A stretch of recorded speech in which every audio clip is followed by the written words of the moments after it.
Klevedaret, ja. Nana vezom ket kalstra. Arok e emgav gant Frances Kentan, e milpem kant daou a tregom, nana vezom ket kalkra. Ur gwaz de zamm malo, ur ger troet war ar mour evel just zamm malo, breton per kila troa, ur morer, gouzout daouzom e oa dija ur morer.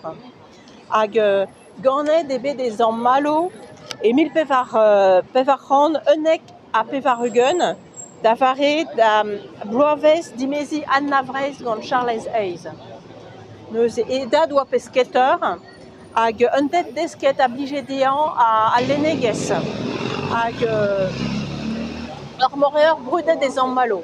E oa dija a rok mont da gro Kanada e oa dija ur morer brudet e zamm malo. A dimezet e oa e milpem kant Hayes war nugen gant Catherine de Grange, hag a oa mer Jacques de Grange hag a oa ur penbraz de zamm malo. Neuze e oa e touez a renkou uelan e zamm malo, e oa deja un den a bouez e zamm malo. Hag neuze e pemzek ugent an ozo eus penaos Jacques Euskartier sturior por zamm malo, et dit le oa. Il était pilote du port de Saint-Malo.